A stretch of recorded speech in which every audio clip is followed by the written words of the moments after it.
जब आप बोर हो जाते हैं, परेशान हो जाते हैं तो क्या करते हैं? आप कहीं घूमने के लिए निकल पड़ते हैं, एक नए माहौल में जाते हैं, नई चीज़ें देखते हैं और आप खुश हो जाते हैं। 2 दिन बाद जब आप लौट के आते हैं तो फिर से सेम माहौल में आ जाते हैं, क्योंकि वो एक टेम्पररी शिफ्ट था।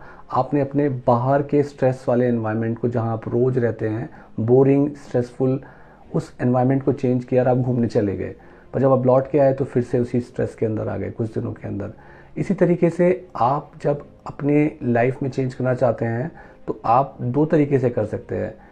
आप उसी बोरिंग एनवायरनमेंट में रह रहे हैं और अगर आप उसको एक अलग मीनिंग दे देते हैं कि आप अपने काम में बहुत बोर हो गए हैं, तो आप अपने काम को डिफरेंट तरीके से करने लगें, थोड़े इंटरेस्टिंग तरीके से करने लगें। आप इनसाइड आउट चेंज हो जाएं।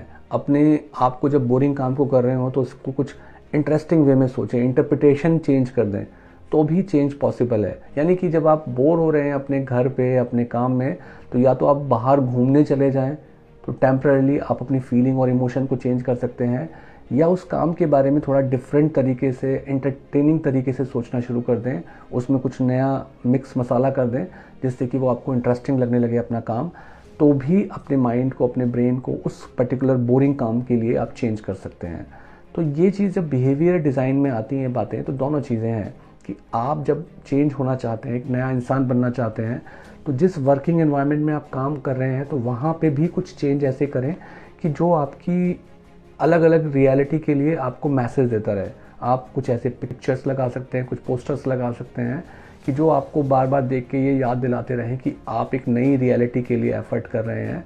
ऐसे ही आप अपने खुद से भी जो एक सेल्फ टॉक कर रहे हैं उसको भी चेंज कर दें, और रेपिटेशन से ही नया बिहेवियर बनता है। तो जब रोज़ उस पिक्चर को आप देखेंगे जिसको आपने परमानेंटली फिक्स कर दिया है अपने एनवायरनमेंट में, तो वो कुछ समय के बाद आपकी थॉट प्रोसेस में चेंज ले आएगी। तो इसलिए बाहर के एनवायरनमेंट को चेंज करना इंपॉर्टेंट है।